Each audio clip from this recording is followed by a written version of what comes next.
Marlon jumped out of his car with an AK-47 pistol and started lighting us up. Unfortunately, Mike gets shot in the foot and then the hip, in the shoulder, and then one other place right off the bat, and he falls down to his stomach. So I was going to go reach for his gun and stand behind this door. As I try to grab Mike's gun, Mike pops up and takes off. I try to run back behind the police car, the Explorer 2. Something tripped me.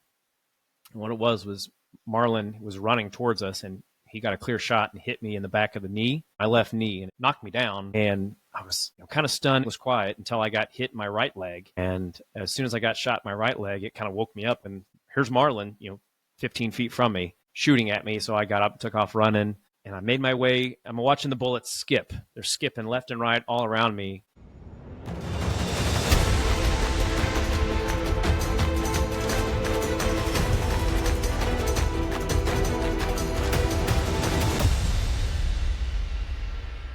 Hey, everybody. Welcome back to Game of Crimes with Murph in the Morning.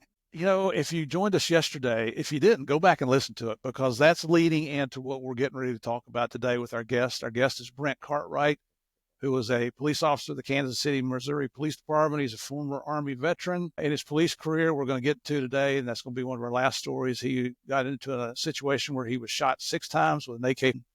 And by the grace of God, he's here with us today to tell us about his stories. But what we got to yesterday is Brent is at the point in his law enforcement career where he's just joined the narcotics unit with the Kansas City, Missouri Police Department. As we mentioned yesterday, these are more street level deals that they're dealing with. And these are the most violent people you're going to meet on the street when it comes to narcotics trafficking. It's not the cartel guys they lose 100 kilos, 200 kilos of coke. That's just part of doing business. Now, if it's somebody in their organization's fault, heads are going to roll. But as far as being from the law enforcement side, you still go in like gangbusters and you're ready to fight if you have to, but the chances of violence are much less at those upper levels. And I know that sounds ridiculous, but like Brent told us yesterday, you're dealing with a guy who $20 or $50, that might be all the money he's gotten to his name right then. He's willing to fight you for that. So that's where the danger factor comes in.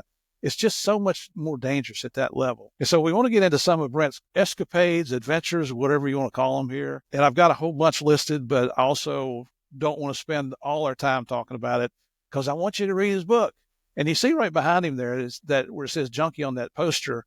His book is Undercover Junkie. Yesterday's episode came out on February 17th. Today's February 18th. His book came out on the 15th, just a few days ago. So you can find it on Amazon. I'm going to tell you about his website at the end where you can go there and get it as well. And that's why I don't want to tell all the stories today. But I want to start with one that involved the Super 8 Hotel. So, Brent, tell us what's going on there. Again, right, it's all our whole squad that was on is just low-level dealers.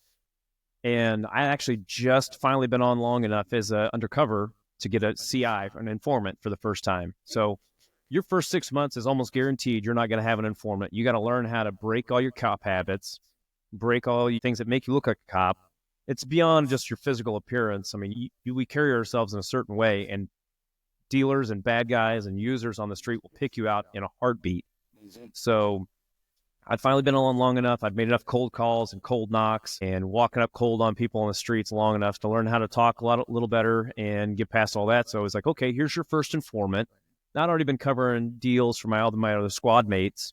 And you see how easy when an informant introduces you to a dope dealer, how easy it is. Like where if I went somebody cold on the street, then I may have to work them over for like 30, 45 minutes of talking and hustling with them, drinking with them, smoking cigarettes with them. And, maybe then it didn't even work. But an informant, man, it was like boom, boom, boom.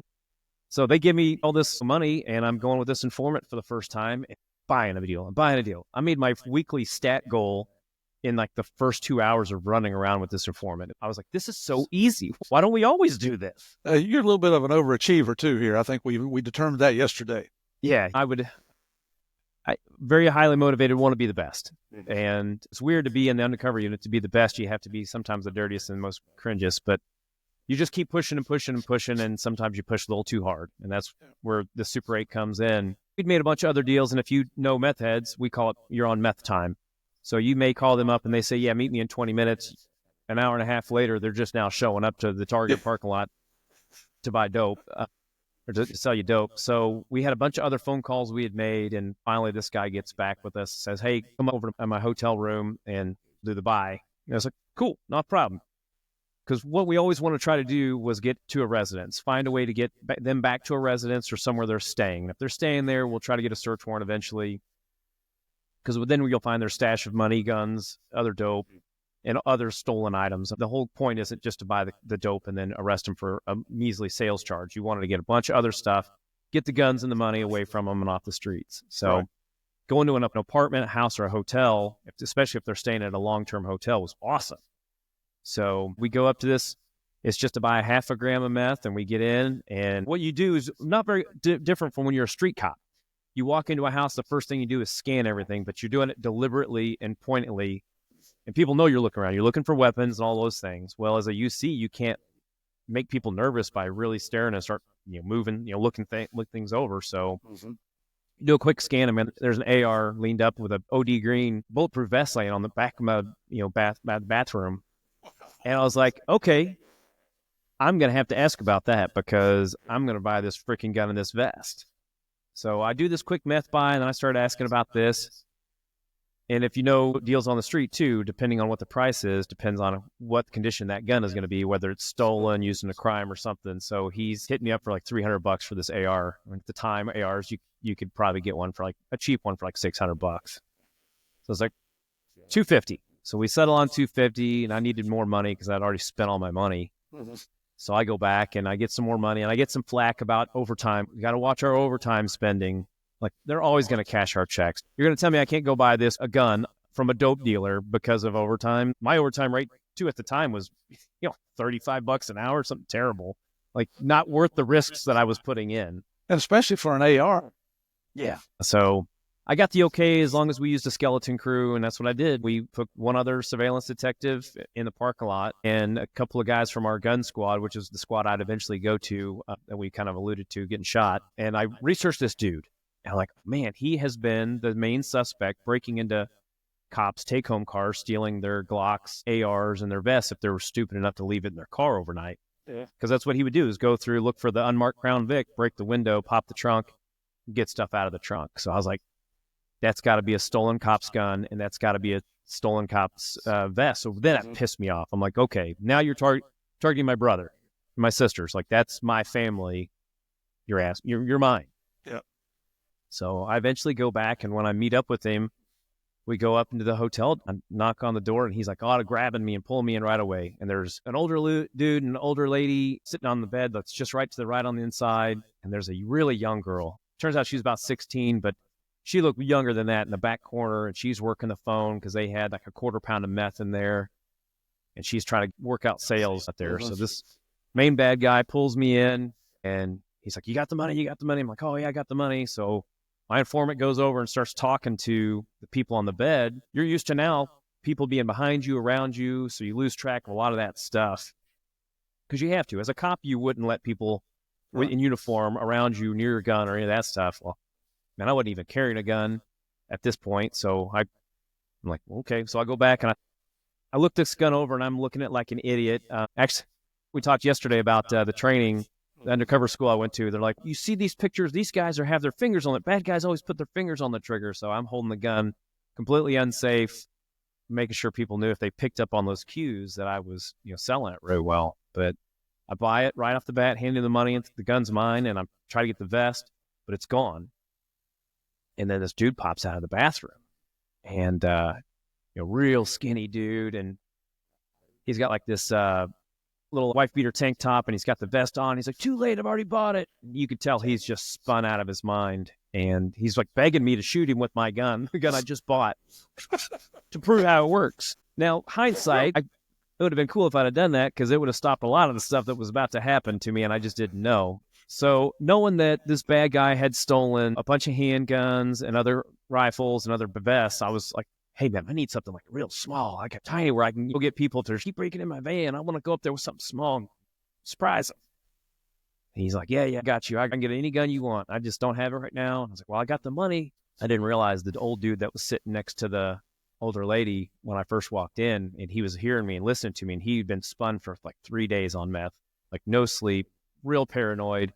Some guy he doesn't know just walked in the room asking a bunch of questions, man, and he Wasn't having it. So you get that feeling that all of a sudden somebody's standing behind you, or like you get the weird feeling. So I turned around with a big smile on my face, like, "What's up, boss?" And he's like, "Why are you asking so many questions?" It's like, "Man, I'm just right back here with my boy here. We're just trying to work out some deals." And he's like, "Yeah, what kind of deals?" I'm like, "Something a little more personal." And he pulls out this revolver, puts it right to my forehead. He's like, "You looking for something like this?" He grabs me by my shirt and he's pushing me back. And I'm like, crap. And I froze. I mean, I was still a newer UC, but I've already been in several incidents where like this, I acted immediately. But it was like something weird about being an undercover, not in uniform, that all of a sudden it was like, don't act. And I don't, whether it was my body saving me from myself at that point or not, I don't know. But he kept pushing me. And we went back. If you've been to these crappy hotels, right, there's 2 beds.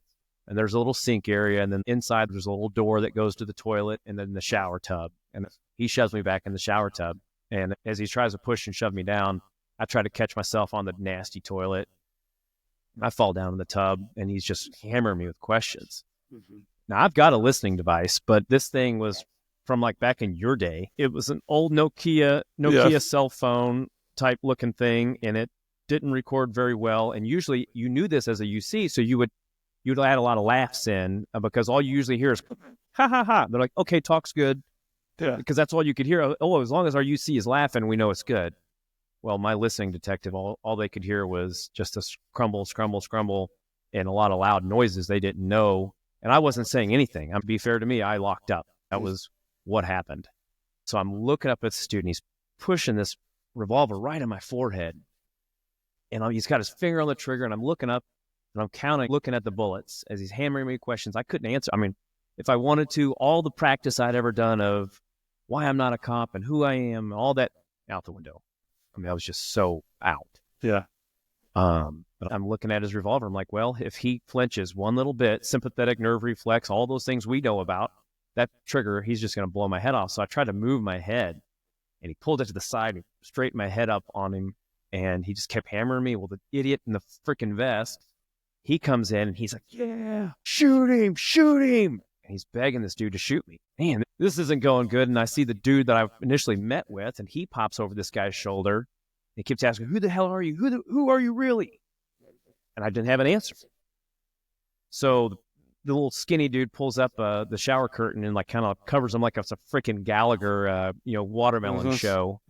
And he's like, man, shoot him. Just do it.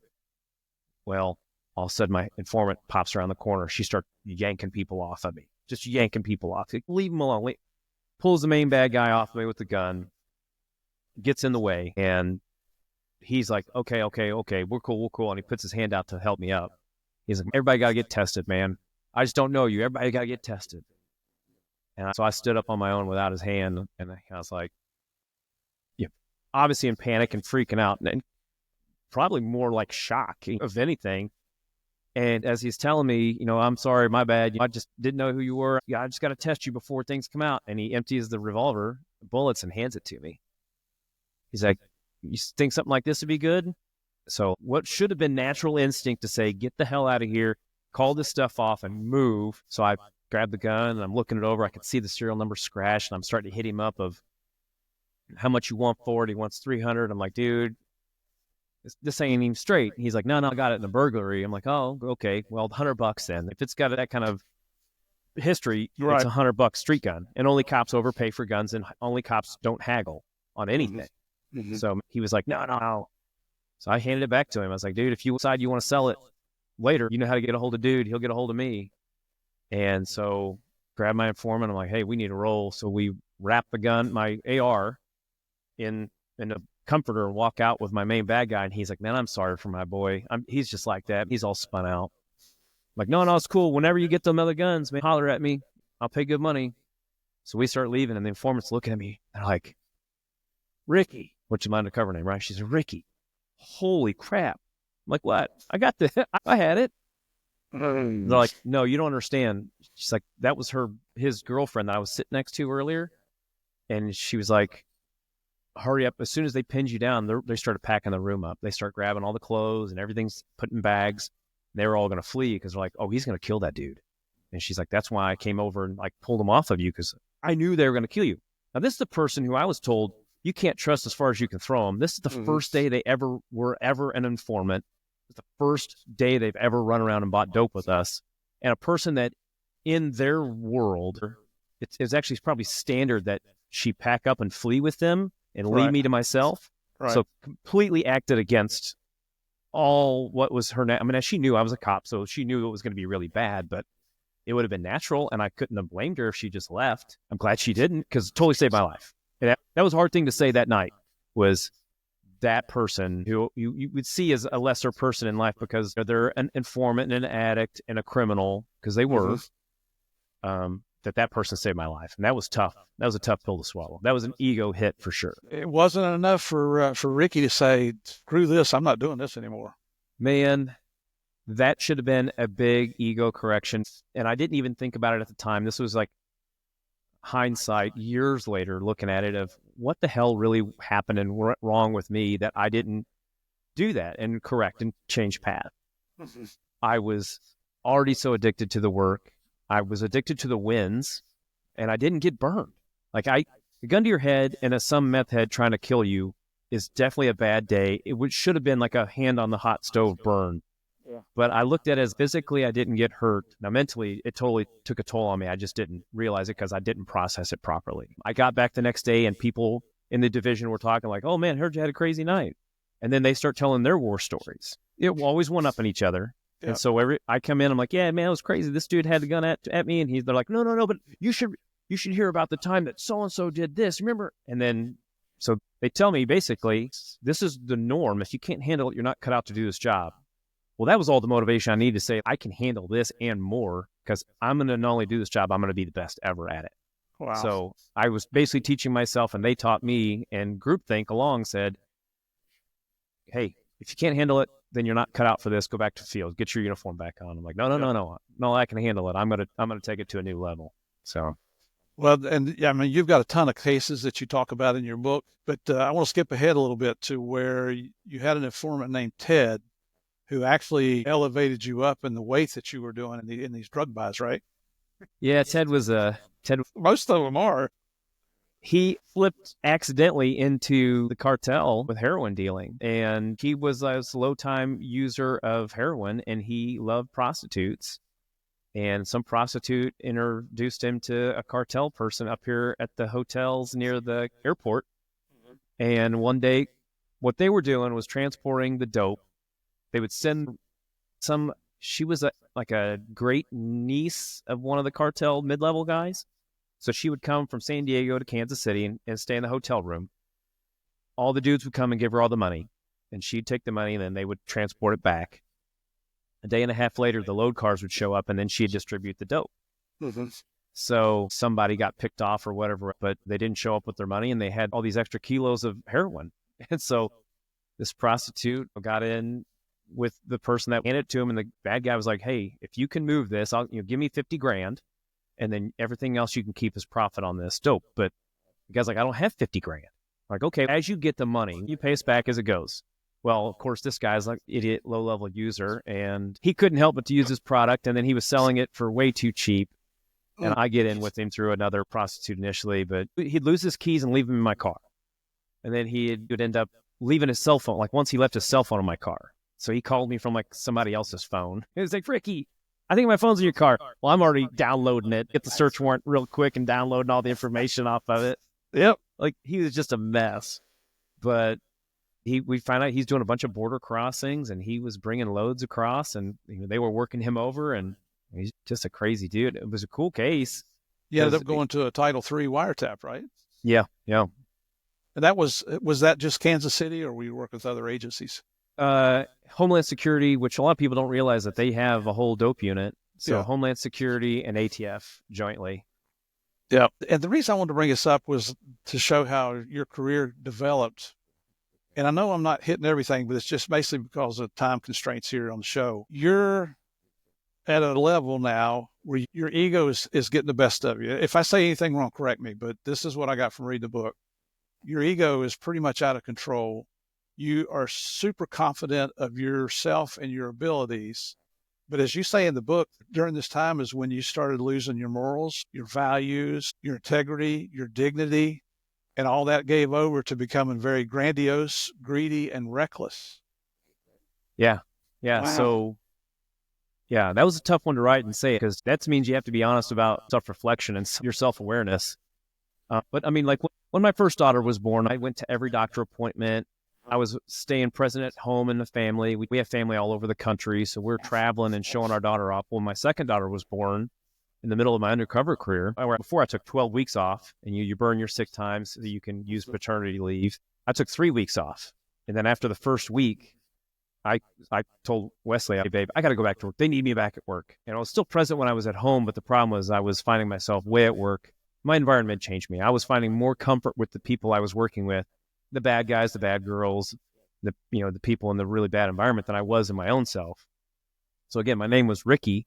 So even we talked about it a couple of days ago, whereas if I go to Starbucks and they're like, what's the name on this? I'm Ricky. I don't even guess. Like if you say Brent right now in a crowded room, I won't even turn my head. Yeah. So like I fully transform into my environment. And that's something that everybody needs to realize. Your environment's going to change you. And unfortunately, my environment was like around a really bunch of bad people with bad values. Again, I would do that for my job. I would do things that were completely against what Brent would ever do just to do the job and get the win. I mean, we know a lot of people that are dope users that do a lot of really bad things. They're not bad people.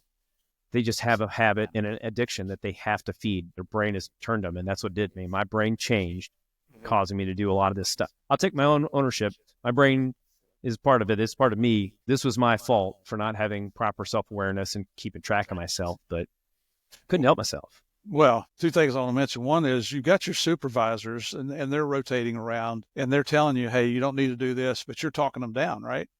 Oh, yeah. So my first boss that brought me down, she left pretty quickly into another position. And then I got a couple other bosses, and they only stayed a couple of months themselves. So everybody's switching out. Well, I got my fourth boss, was the first one to come in and look at me, because he had done UC work, and he had done our real elite, our narcotics SWAT unit. He's seen some stuff and been through a lot of stuff. So he's seeing problems in me. And he's like, hey, Ricky, calm down, dude. You need to watch what you're doing. You're going to get yourself hurt. And I couldn't see it in myself. So all I'm hearing is somebody's trying to, pull the reins in on me and slow me down from my addiction. I'm like, number one, I've been here longer than anybody ever has. At that point, I was 4 years past the longest tenure of any other undercover before me. So I was like, nobody knows this job better than me. So leave me alone and just let me do my job. I'm making you look good by doing all these buys. So leave me alone. And when you say addiction, our listeners understand he's not using drugs. What are you addicted to? Oh, the adrenaline. Dopamine rushes. And when you read the book, you'll see there's times where I'm in buys where I'm making conflict where it doesn't need to be. And that was because, like, on my first dope deal ever, I was nervous and scared completely to death. And it was so foreign to me, but it gave me such a rush. Well, a year later, I would do that, and it was like, I'm bored. Well, I'm used to living in a 7 to a 9, and this now feels like a 4 on a danger scale. So I needed to keep pushing and pushing to do stuff. And that we find that with military people, right? And other law enforcement. You don't have to be undercover to do that. I mean, there's a reason where people keep signing up to go back to Iraq and Afghanistan. And so I needed somebody to check me, but they tried a couple of times. And I wouldn't say it was the hardest attempt, but again, I shut them down quickly. It's just because I couldn't see it. Yeah, and that's part of the learning process here that we're getting into as this today's episode continues on is how it just becomes so addictive. You give up your true personality to become this thing that you never were. You stink. Your clothes are nasty. Your hair is greasy. You got dirt under your fingernails. You're even getting theatrical paint and painting your teeth, aren't you, to make them look like they're rotten? Thank goodness I had good parents, right? That gave me braces, so I had good teeth. Again, you can change your physical appearance a lot of ways. Some things you can't do was, teeth. I actually did try to talk Wesley into let me pull a couple of teeth. I was like, babe, I promise I'll get them fixed afterwards, but I need this for this job. She's like, that was where she finally put her foot down. She's like, you're not pulling your teeth for this job. Thank God. Yeah. That's a smart woman. That's another point that I even thought about, other than at the end, I want to recognize your family, because I refer to them as the unsung heroes. But our families have to support our lifestyle, because this job takes over. If you're doing your job, you're going to miss lots of activities. You're missing lots of birthdays. You're not coming home on a regular schedule. You may not come home for days at a time. it just consumes your life. A lot of people probably, if they aren't now, they'll call you once your name is out there, your book's popular and everything. People are going to call you and say, "Oh man, you've motivated me. I want to go into law enforcement. Do you have any advice?" And the first thing I tell them is, you got to understand, this is not a 9 to 5, Monday through Friday. This is a lifestyle that affects you as well as your family. And if you're not willing to do that, that's fine. Just go find another job. Yeah, you're going to lose a lot. I mean, like you said, holidays, my kids, when they were brand new babies and when they can actually remember and be fun at Christmas, I was always gone for those. Yeah. It's a bummer. It's horrible. Yeah. So you had another informant, Carl. Well, he was a bad guy. Oh, okay. Yeah, he was just a bad guy. He kind of pointed a gun at you, didn't he? What idiot. Yeah, so he was an all-state wrestler, like a really bad dude wrestler in high school in Missouri, and he got into meth and then heroin, and basically he eventually was able to just whatever dope he could find, he would use. Wow. But he was one of these really desperate dudes, and I had an informant say, "Hey, I'm going to vouch for you. Just call my boy Carl up, and he'll take care of you." So I called this dude up, and you could tell he was amped, excited. "How much money you got? How much money you got?" All these red flags he was throwing up. I'm like, "Yeah, but you got the dope in hand." Yeah, but how much money you got? Yeah. So all these red flags, which should have been like, "Hey, let's not do this deal, or let's just swing by and have some guy in uniform go snatch him up and correct his actions there." But they're like, "Hey, Ricky, here's the deal. If you're going to meet with this guy, don't go driving around with him. If he tries to make you drive around anywhere to go get the dope, kick him out of your car and leave." Well, I was like, yeah, boss, I got that for sure. I was like, "Yeah, right. I'm sorry." It's just like you talking to your bosses. Yeah. So, yeah, I did. I told my boss, yeah, I won't drive around with him. And then I did. So he was clearly spun up and he was real excited because he had gotten a couple $100 and he wanted my money to go re-up with his supplier so he could buy more. He was just starting dealing and he was a terrible dealer at that. So as we're driving around, he keeps cranking my stereo up, which then I know my cover team can't hear me. So I keep turning her down. "Keep your beaters off my freaking dial, man. Knock this off." And then you could tell he just got this so excited, amped up. He's like, I'm gonna go in there. I'm gonna take my guy for all he's got." "Wait, what?" He's like, "Yeah, I'm gonna go in there like this." And it takes him a minute to get it out of his stupid pants. He takes this gun and he sticks it. And he's like, "I'm gonna do you like this." And he sticks this gun to my head to show me how he's gonna rob his dealer. I'm like, oh man. All right. So I snatched this thing away. I'm like, "Dude, don't point that gun at me." I was like, "You're gonna accidentally shoot me." No. "This is how I'm going to do it." And he eventually sticks the gun in my head again. And he's like, "Give me all the freaking money." So I snatch it up. I break the gun over his wrist and I take it away from him. I look at him. I'm like, "Hey, stupid. You're not robbing anybody while you're rolling with me. If you're going to do that, do it somebody else." And I said, "Quit pointing this thing at me or I'm going to take it away and shoot you with it." And I hand it to him again. He's like, "My bad. Oh, it's not even loaded." So he racks around and he freaking does it again. I'm like, "All right, stupid. I'm going to kick you out if you do that one more time." "Oh, I'm sorry." I was like, "Here's the deal. I'll give you my money. And you can go get the dope, and you can bring it back." So I put that gun away and don't rob this dude. If you're going to rob him, I'm not going to give you my money. And yeah, you got this. I get real excited, amped up. And so I kick him out of the car. And normally I would have tried to go in there with him with the dealer. He was really adamant that his dealer was not going to meet anybody new, which is very common. Mm-hmm. So I was like, I'm not even going to push and play with this because eventually I'll have him bring me in there unsuspectingly, knowing that I'm a cop. So I get a call from my cover team. They're like, "Do you keep saying gun?" I was like, yeah. He was pointing a gun at me, and he was showing me how he's going to rob his dealer. But I think I talked him out of it. And they're like, "Ricky, we're not letting him back in your car." No. I was like, "What? Why? What are you talking about, guys?" I got this. They're like, "No." And so even the SWAT guys that were, listening on the other end, they're like, "Hey, make sure you tell that idiot me, we're not going to let that dude back in his car." So sure enough, the dude gets out of the house and he's got this skip in his step and he's all excited. The SWAT guys had a UC type vehicle where they couldn't tell what it was. Opens the door up and like a bunch of dudes in black jump out and he takes the meth out of his pocket and the gun and he like throws it in the air, throws his hands up and the gun almost hits him in the head going to the ground and the meth falls down and he didn't fight or run anything and they're putting him, what did I do? What is this all about? Gun and I'm like, come on, gun and meth right there. But that's when my boss pulled me aside. He's like, "Ricky, I told you, not to drive around with this dude. Don't go tripping. And you need to listen to me and you need to watch what you're doing because you're doing some really reckless stuff. You should never have allowed that. And why'd you give the guy the gun back?"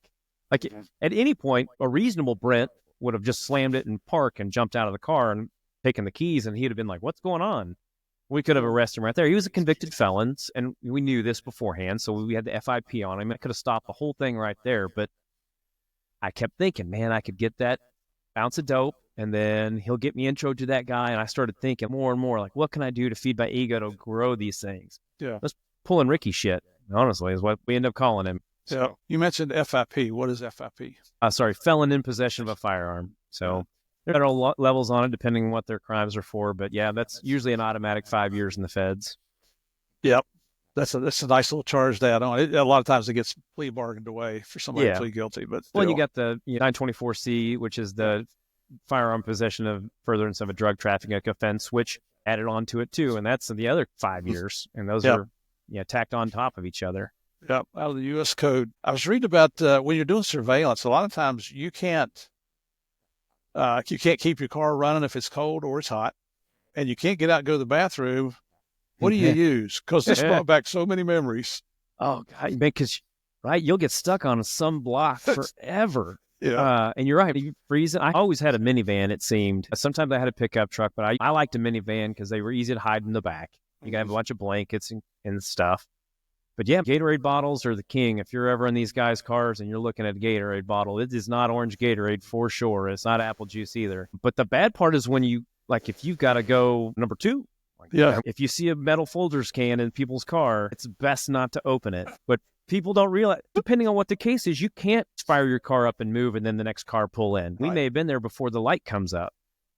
Depending on what the case was. We followed a serial killer around for weeks, and like I was on point. He'd walk the neighborhood looking in car windows. So all of a sudden, if he's looking out the window and you're driving off and somebody takes your place, man, you're burned.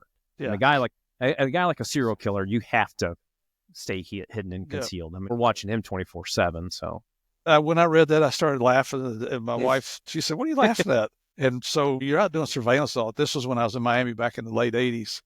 And I had a couple Gatorade bottles in the back. And when you got home, when you were going to be home for a day or two, you clean your car out. And I had an IROC Z back there, the Chevy Camaros, the IROCs. Yeah. Nice car, boy. I loved it. Nice and white trashy. Yeah. So I've washed the outside. I'm starting to clean the inside out. And she comes over, and she was always busting my chops about going with my partner, Kevin, and drinking beer and stopping off the bar on the way home, things like that. And she saw that Gatorade bottle. She said, "What's this?" I said, "It's a Gatorade bottle." She said, "What's this in it?"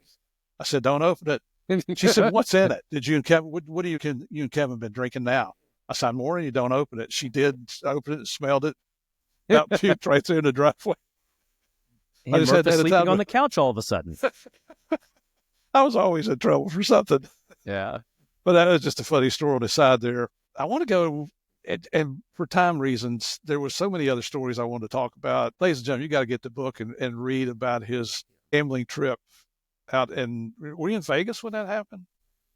That was Kansas City. They put riverboats out here just on the river so you could go to the gambling here. Yeah. It's just such a funny story. I'm sure after that trip, you probably thought about becoming a professional gambler because your luck was running good. You know, us local cops, we love to piss off the feds, and I totally pissed them off on that one. Yeah. Yeah, I did too.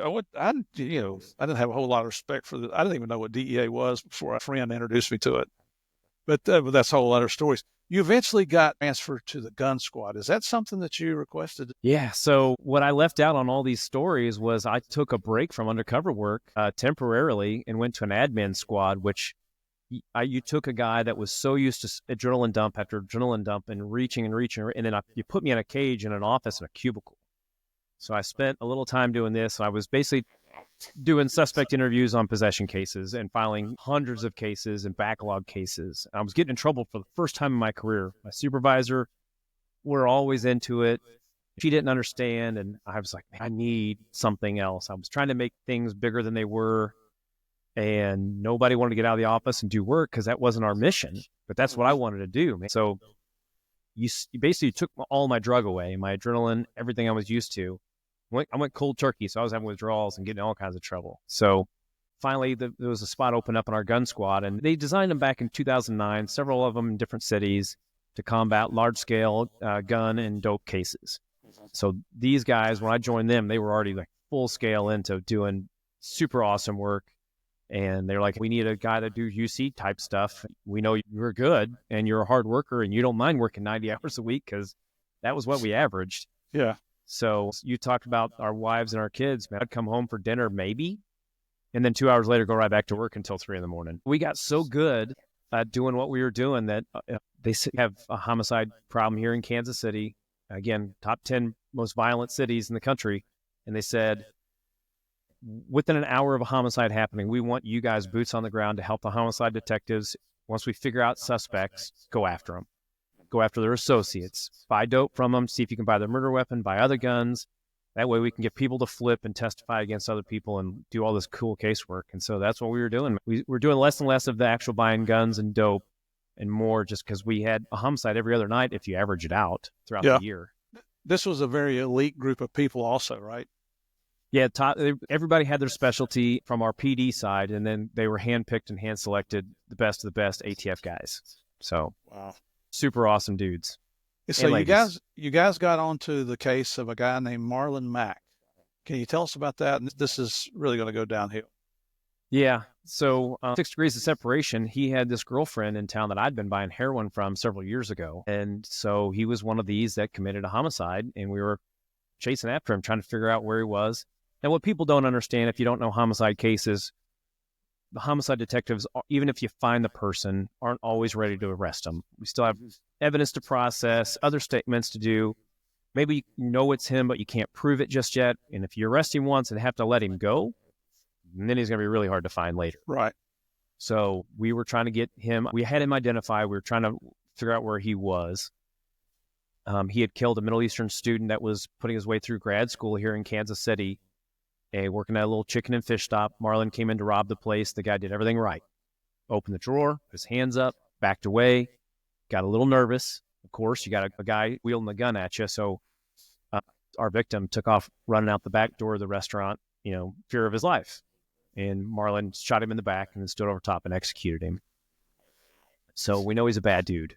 Mm-hmm. And actually, we start looking into him more. He came from like the Tulsa, Oklahoma area, and Oklahoma had him registered as the most violent robber from Oklahoma. And he just happened to move up to Kansas City to do his stuff. Wow. So we're after him. We're after like 6 other dudes and girls at the moment. So, and then we use our elite SWAT unit to do our takeoffs. And sometimes we vest up and jump out. But I was undercover, so that wasn't my job at all. I always do the nitty gritty work, back off, and then all the exciting stuff takes off. And I'm already out of the area. So that SWAT unit, for as busy as I was, 10 times worse. Those guys were never home. So they went a month and a half or so with not even a day off, working 8 a.m. until midnight every night. So it came down to this weekend, and we said, hey, we want to go out and look for Marlon. And if we can lock him down, we knew he was hiding out in hotels. We're always like 2 steps behind. So if we can find him in a hotel on Sunday, we'll come get him on Monday when we have a full SWAT team. Mm-hmm. They said, yeah, okay, that works. We'll give you a 2-man crew just in case something goes on. You have a 2-man crew. And we worked with a skeleton crew of our own. So we go out, set up on the girlfriend's house, who I knew, and we're just watching, and all of a sudden his car pulls up. We know it's his car, but the windows were tinted. We couldn't tell it was him. He sits there for like 20 minutes and then drives off. I'm like, sorry, guys, I can't tell if this is him. So we follow him, sure enough, to a hotel, this really shady hotel.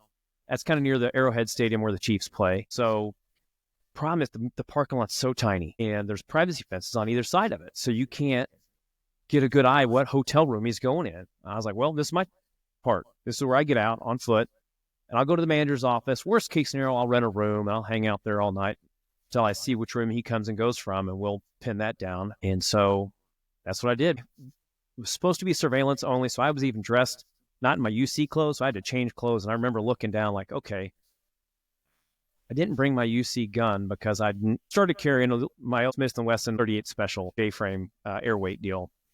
So, well, I've only got a Glock on me, and the thing is big and bulky. And if he sees this and sees me, it's clear I'm a cop, and then he's going to bolt. I'm going to leave it behind. So I left my gun behind, went and got dropped off near the hotel, and I walked up, and I'm rolling in the gravel dirt and getting stuff all on me and getting all sweaty, doing a bunch of push-ups and jumping jacks. And I go to the manager's office, and as soon as I open the door, Marlon Mack is sitting right there by the door. It's like an 8-foot by 10-foot tiny little room. I mean, it's really tiny. So he wouldn't even move his legs when I opened the door. I had to like step over his legs. He just stared at me, and I realized he's in this whole bulletproof cage. Like, I'm going to call an audible So I did. I came out. I got on my listening device. I'm like, hey, guys, he's in this bulletproof room. He can't get to the manager's office. He can't get out of there. If we come in and just surround and call him out, we'll have him arrested. Why isn't anybody responding to me? So I look at my phone. My phone's dead. So the cell carrier, they changed me over, and we knew this carrier had terrible cell signal throughout the city. And it actually wasn't even cheaper. It was because at the time, this carrier, which is no longer a carrier, yellow and black symbol if you want to look them up, used to be home based out of Kansas City. They were the local company, but they had terrible signal. So they took my Verizon phone and gave me this Sprint phone. I'll say them. Sprint had terrible service there. So I kept trying to call my partner, like, tell the tech guys come in, tell tech guys come in. It kept beep, beep, beep, no signal. So it took a little over a minute for me to be able to get a hold of him and say, send him in. Holy crap, he's sitting here. Meanwhile, the manager walking up, and I'm like trying to hustle him for a room, and I could see Marlon looking at me, but I'm trying to be sly about all this. Well, he finally got tired of waiting, and right as our tech guys were pulling into the driveway, Marlon had already exited and got to his back of his car. And he kind of gives him a look, and he knows what's up because it's a police Explorer. Lights on, and he just looks at him, walks to his driver's door, opens it, calmly shuts it. I was like, that is weird. Why isn't he rushing or doing any running on foot? And his car was already running, but he wasn't trying to back up and like ram him and leave. And he knows his face was all over billboards in Kansas City. Mm-hmm. So he knows what's up. And then the passenger door opens, and this kid gets out with his hands up and walks sideways and ignores commands. There was no just thought in my head, like, I'm going to run up to the car. I've never been a part of a takeoff in all my UC days, not once. That day, I was like, hey, I'm going to run up. And I was like, Mike, the first tech guy up by the driver's door, I was like, Mike, I need a gun. He's like, Ricky, get out here. I was like, well, I'm going to go get the kid. So I'm going to take some handcuffs. So as soon as I grabbed the handcuffs, man, things started exploding. So Marlon jumped out of his car with an AK-47 pistol and started lighting us up. So unfortunately, Mike gets shot in the foot and then the hip, in the shoulder, and then one other place right off the bat, and he falls down to his stomach. And I didn't know that's where you're shot, but he goes down on his stomach, and he's laying face down on the ground. Mm-hmm. And I'm ducked because, instinct. I'm looking at Mike thinking he's dead. Like, Mike's dead in front of me. And Mike's a big dude. He's like 6'4" and 240 pounds, muscle. Mm-hmm. And at the time, I'm running half marathons. I weighed like 140. I'm like, crap.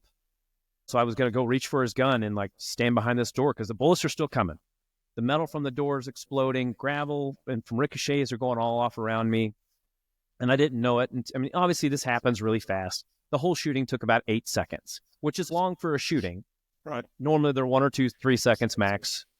But all these things are happening. Your mind can really log this as it's slower than it really is. But as I try to grab Mike's gun, and I'm just going to sit there and protect us the best I can, Mike pops up and takes off, and him and his partner redirect and try to go attack Marlon from another angle. What I didn't know was Mike's gun had hit the lower part of the door because he was doing a felony car check, right, with the door open. Mm-hmm. And his slide hit it, so it stovepiped his gun. So Mike was pulling the trigger over and over, but obviously the gun wasn't going off, so he was trying to clear his malfunction as he was redirecting. Well, I tried to gun back behind the police car, the Explorer 2. Something tripped me. And what it was Marlon running towards us, and he got a clear shot and hit me in the back of my left knee, and it knocked me down, rolled me, and I got up in like a weird bear crawl position. And I was kind of stunned. It was kind of like, Saving Private Ryan, and you're at the end where the bridge where the bomb goes off, and it's all wee, and everything's quiet. I'm like, everything was quiet until I got hit in my right leg. And as soon as I got shot in my right leg, it kind of woke me up. And here's Marlon, feet from me, shooting at me. So I got up, took off running, and I made my way. I'm watching the bullets skip. They're skipping left and right all around me. And I'm thinking, well, okay, one's going to hit me in the head. And when it does, that's cool because if I'm alive, I'll feel it and I'll be awake. So I've just paid attention to feeling if something hit my head. And so thankfully nothing did. I got around this privacy fence and I checked myself, right? Checking my crotch, checking my chest. I'm like, I'm good. And the bullets were stopped. And so what happened is Marlon got done shooting at us and ran to his car and was starting to leave. And so the guy that had dropped me off swung by to pick me up. And I looked at my right leg. I could see the blood. And I'm like, okay, I'm hit, but I'm good. And I took a step. My left leg crumbled. And when I fell to the ground, my ankles facing the wrong direction. And I was confused. I'm like, what the hell? And when I pulled my long baggy shorts up, I could see, my kneecap is in the wrong place and my leg is shredded open and kind of dangling. Well, this sucks. So I looked up at Brian, the guy that was picking me up. I'm like, dude, I'm shot. He's like, I know, Ricky, get in the freaking car. So I hop over to his car and get in, and he's like, we're going to the hospital. I'm like, no, take me to my van. I'll drive. You go get in on this because he's getting away. So he's like, we're not doing this. So as we were driving, Marlon pulls in front of us, starts driving away right in front of us. I was like, Brian, give me your gun. I'm going to go just execute this dude, like pull alongside of him, and I'm just going to shoot him. So he's like, we're not going to do this. He's got this AK and we're going to get shot. We're just not going to go execute this dude. So we ended up riding to the hospital while they followed him. And I had gotten shot in the left wrist and it blew out to my left elbow. I got shot in the back of my left tricep, broke my arm, 2 shots in my right leg. And I actually had a second bullet through my left knee. So 1 through the back and 1 through the front of my left knee.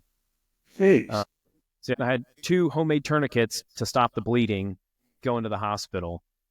And Marlon gets away, ditches his car, runs across Interstate 70, and hit up an abandoned house for an hour and a half or so, exchanging gunfire with all the cops that found him. So one other cop got shot during that, and he's lucky to be alive.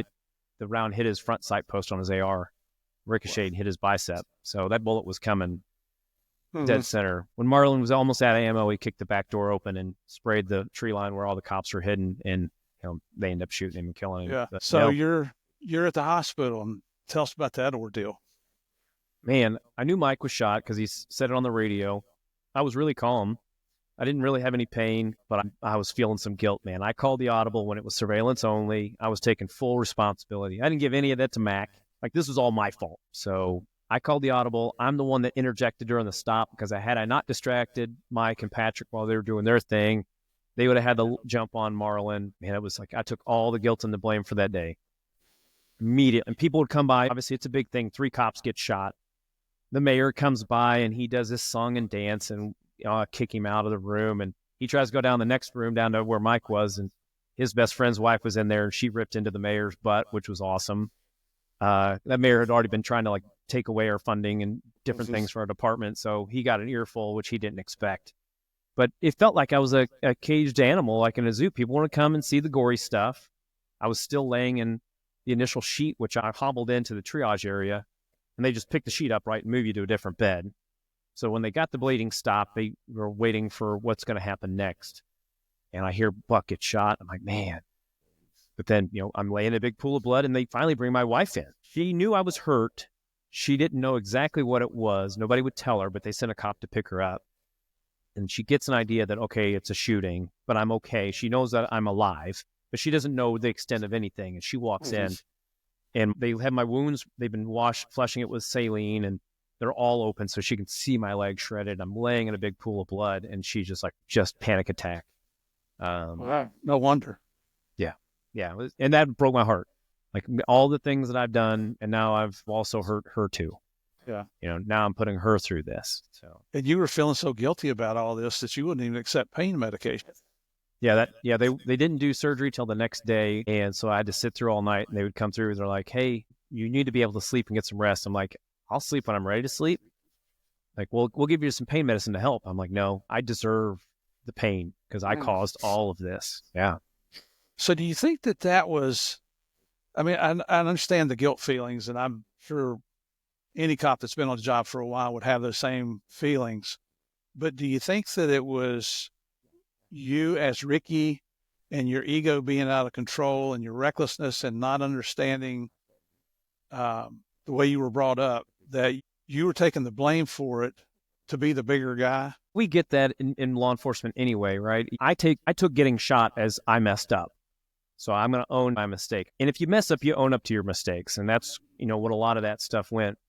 I think a big part of it too was I was starting to see I was out of control, and I didn't have control of the situation. Whereas before, I was always used to feeling like I was in control, even though I wasn't. So even when Brian, when I got to the hospital and he tried to pull me out of the car to help me get into the triage room, I was like, dude, leave me alone. I've got this. I'm in control. So I hobbled into and laid on the trauma table by myself because I wanted to have control grasping at every last little straw to maintain control. So Wow. once you think you're in always control and you lose it, that really hurts, and it's a scary world to be in. Wow. Now, I don't mean to say any of this to insult you, and I Hit me. appreciate your transparency about all this. When did you start to realize that, wow, maybe I am really screwed up? What the hell here? I need help, Pretty quick, I realized it, but I thought that the minimal things that I was doing would be helping. I say that was like therapy type stuff. The moment I got out of the hospital, it took me almost a week to get out of the hospital. I didn't have anything in my organs, so the surgeries were all, physical movement, which they'll let you go, and you keep coming back for other surgeries later on. Yeah. But I got out of the hospital, which is a hospital I worked in all my patrol days, and I've been around buying dope in that area. I knew it well. I knew every street like the back of my hand. I didn't recognize it. And I got home, and I didn't feel comfortable in my own home. When I was in the hospital, I just wanted to go home. But now I was at home, I didn't want to be at home, and I just started crying. It was a weird feeling. I just all of a sudden started crying, and I didn't know why. And then I couldn't sleep. And so people would come and talk to me, and I would, same as what I did when I was getting corrected in UC work, they'd come and talk to me, tell me, hey, man, you just need to open up, talk to somebody, see a therapist. I was like, guys, I'm fine. Leave me alone. And then people would come pick me up and like, we're going to the bar. This is how we celebrate being alive and out of the hospital. We're drinking and more and more. And I found that I could go to sleep if I drank, but I would only go to sleep just strong enough to not have dreams. And it'd only be for a couple hours because then I'd wake up all full of sweat and a panic. But at least I wouldn't have nightmares, and at least I was able to fall asleep. So I love this easy button. And then, of course, that takes over. And drinking problem. And I was drinking almost a fifth a night at one point. Fifth what? At the time, it was easy to get Buffalo Trace, so bourbon. Yeah. A little harder to get. Now it's become a little more viable, I hear, but yeah. So how long is your recuperation before you can actually go back into the police office? It took me 7 or 8 months before they even had me coming in to do limited duty. Mm-hmm. And then another 8-9 months or so to come back to work to duty. They put me back to work. And during any of that time, were you getting any counseling at all? I did have a therapist. It was not working, but I didn't know what therapy was supposed to look like. Mm-hmm. So I would go in and bitch and complain, and they were like, okay, well, I understand why you're saying that. And then I would go home or go back to the office. And so the therapy wasn't directed in there wasn't a reason behind it, which eventually I did. I eventually got to a therapist who was like, hey, and this is the doctor that I work with these days. She's awesome. But that was a targeted and directed to break down some misconceptions that I was having and being reinforced. Honestly, some people were reinforcing, like, man, you are responsible for all this. So people were used to me being the jokester. They didn't realize, like, when they were busting my balls in the office, like, they were reinforcing these negative thoughts I was having. And and I was too embarrassed to tell them you knock that off, because to say that you're having mental struggles in law enforcement and military world, that's a bad sign, and people will treat you different. And it is a stigma of shame. Right. And they will ostracize you. Yeah. I'm hoping that it breaks down eventually. It's the point of the book. And the reason why I talk to people all across the country is to break it down. Like, I think if you check my man card, I hope I have a pretty decent sized one, right? And if I could admit I have a problem, I mean, the same as I go with like guys like Tom Satterley, a special forces dude, 25 plus years. I mean, that guy's like, hey, I was struggling. So if people can see it from real dudes and real women and say it with strength, I had a problem I needed fixing, then, man, that's what this is about. Yeah, it is. And if I have given any indication that I'm pointing the finger saying, hey, you were really screwed up, well, you were screwed up, but I'm not your judge. I'm not here to judge you. And Brent and I had this conversation before we started. Was there anything he doesn't want me to talk about? And he agreed at the beginning to be very transparent. And that's why I only talked to you the first time, last week? But his story is so compelling. It's one that we need to get out there. Whether you're first responder, law enforcement, fireman, military, whatever high-risk job you have, this can pertain to everybody.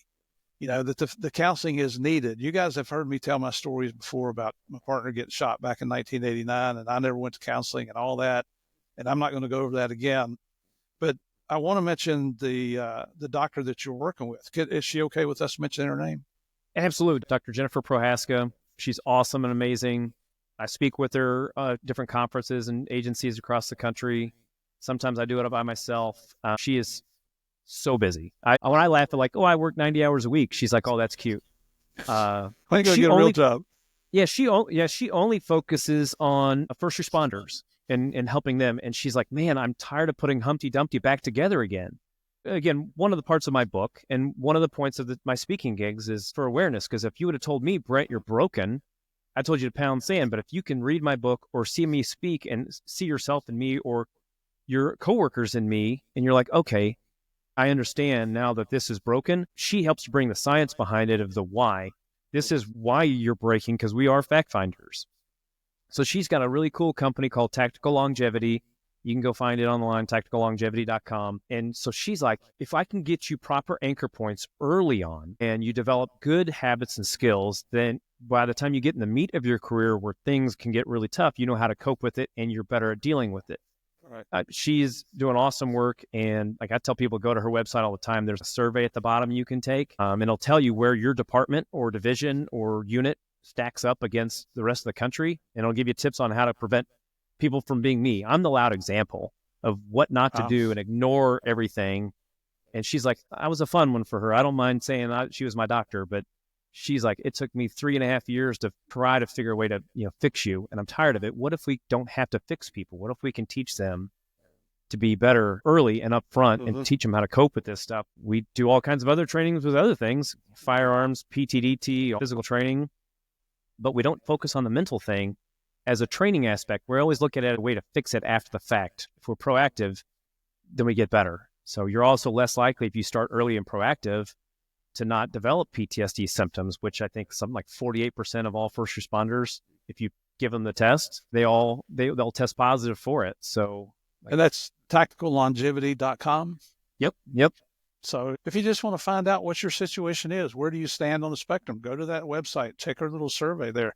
What's it going to cost you? A few minutes? She's like, I don't have time to flood people with junk email and crap. So you're not going to get flooded with a bunch of junk. She's busy enough by any means. I don't know how she even stays above water, but she does barely. But she's fixing too many people, and she's keeping people from having to be fixed. So, and one of the things that I really got excited about and told Brent here that I'm going to promote him a lot. Javier and I have spoken to conferences for 10 years now, tons of law enforcement. It's page after page of law enforcement conference.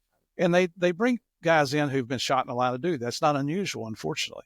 But here's what makes you different is you bring the psychologist in with you so that you tell your story. And let me tell you, when somebody like Brent gets in front of a law enforcement audience, you can hear a pin drop because everybody wants to learn from what they've been through to try to protect themselves on the street. But then when Brent sits down and Dr. Jennifer gets up, I don't know of any other conference I've ever been to where something like that happened. I mean, a tag team like that. Okay, guys, here's what he did to screw up.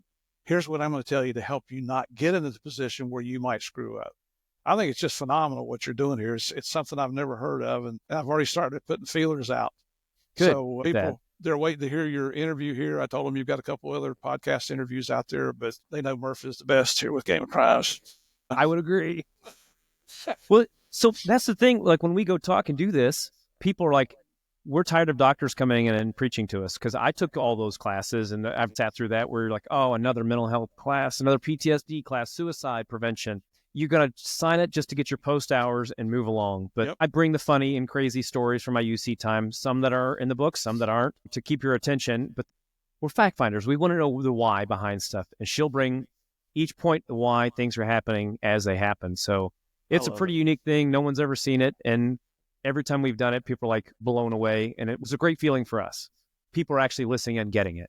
And that's the whole point. I just want to give out a shout out to your wife, Wesley, and your children for hanging in there with you all these years. Our regular listeners, I'll refer to them as our unsung heroes. They're as heroic as anybody that's out on the street doing any high risk job, because they're expected to keep things going in the home life. And I don't mean this to sound cliche or anything, but to keep the home fires burning. They're putting up with the children. They're getting them to all their activities. They're keeping the house clean. They're paying the bills. They're giving us the opportunity to go out and do what we think is exciting. We like to say, oh, we're going out to protect the public. But the real reason is what Brent just told you here. It's an adrenaline addiction for everybody. And we do it because it's exciting. We as human beings are not meant to see the crap that law enforcement and first responders and military have to see and deal with on a daily freaking basis. So our families are just as important and probably bigger heroes. And we're very self-centered people. Our families are the ones that deserve all the credit. So big shout out to them. Before we go here, I want to mention that, again, that Brent has his book. It is out now. It came out a couple days ago. Undercover Junkie, Chasing Highs, Confronting Killers, and Unraveling in the Chaos. We have just scratched the surface on the stuff that Brent was involved with that got him into the position he was in. He's got his own challenge coin. If you hold that back up again for us, Brent, show us how that looks.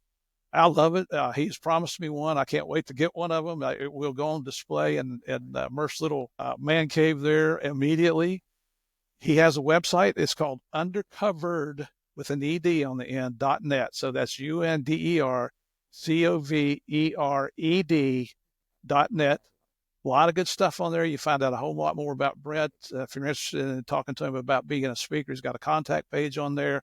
You can order your books through there. Do you ship the books out? Amazon. You can get it at Barnes & Noble as well, but Amazon, if you get it through Amazon, they'll ship through them. If they order through your website, does that come from Amazon also? Yeah. Okay. So, all right. Well, I'm still trying to find the way, like you, to be able to ship them out signed. Like the challenge coin, normally I want to meet people out in person before I just give them a challenge coin. So signing to me feels like I want it to be really personal. So no shot at you on that one, but because you're way more famous than me and I'll ever be. In my own little mind. Your signature is going to be worth way more, like at least $250. Thanks. Yeah, with the challenge coin though, it's on my website. So if you go there, if you buy the book, send me like a quick little email with a receipt showing it, and I'll send you my challenge. We'll converse. I'm an open book. I respond to everybody's emails, phone calls, and all that stuff. As you can tell on this, I'm a talker. I love to talk. So love it. I'll send you a challenge coin if you buy the book. Just gotta let me know that you bought it. So excellent. Now you can also find Brent on Instagram and look at Undercover Ricky. And you can see on his name at the bottom of the screen there, he's got Brent Ricky Cartwright. Ricky was his UC name. So Undercover Ricky. And then on LinkedIn, I found him also at Brent Cartwright, CARTWRIGHT. Show the guy some love, everybody. This man has risked his life thousands of times, almost lost his life. And now through his recovery, because of this one particular lady who had the balls to stand up to him and tell him what he didn't want to hear, now he's in a position where he can help others. You know me, I bleed blue. I'll bleed blue till the day I die, man. And you serve your country. You serve the public, the citizens of Missouri, and you're continuing to serve the law enforcement, not only here in the United States, but around the world, because we do have a worldwide audience here on Game of Crime. So you're doing the same thing though, right? We're all servants at the end of the day, and everybody's career is going to end. Yours ended because federal mandate means you're not even 60, you have to quit. Mine got ended because medically I'm just not able to keep working, but there's still always a call to serve. So you're still doing it. I'm doing it. That's what people understand. Like, your career is going to end.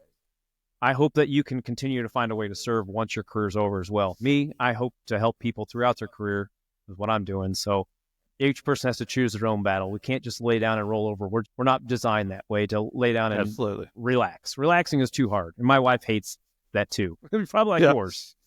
Oh, my wife thinks I'm an idiot. She knows I'm an idiot, but she lets me do what I do. So I bless her for that. Man, your transparency has just been unbelievable.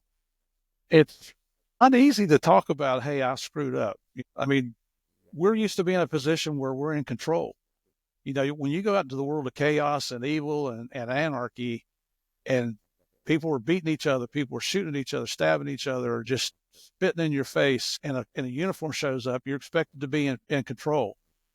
And for you to step down and, admit that, hey, I lost control, it means the world to me. And I think there's so much that can be learned from your experiences. So I can't thank you enough, Brent, for coming on the show here. Been a true honor to have you on here. I can't wait to see how your business grows. I'm going to push you as hard as I possibly can and see if I can help out a little bit. You know, we may pull you back here on the show a year or two from now and say, what you doing now? And you'll just say, it's blown up, and I don't even have time to talk to you, Murph. Maybe I'll move down to Florida and we'll hang out in Florida then. Well, you need to get a little bit older, because you're still a young whippersnapper. But for all our regular listeners on here, guys, thank you so much for continuing to come back to Game of Crimes. You know I love you. I don't understand why you continue to come back. I know it's not me. I know it's the guests that I bring on. And I will continue to do the same thing. I've still got an Excel spreadsheet running that is more than a page long for potential guests. So if you're listening to this and you haven't gone over to YouTube yet, do me a favor, go over there, type in Game of Crimes Podcast. hit that subscribe button. I'm trying to blow the YouTube channel up this year. That's my goal for this year. So I think I'm up to maybe 14 or 15 people now. So come over and help a brother out here. And until next time, I just want to say thank you one more time for coming back to play the biggest, the baddest, the most dangerous game of all. And that's the game of crimes. God bless. See you next week.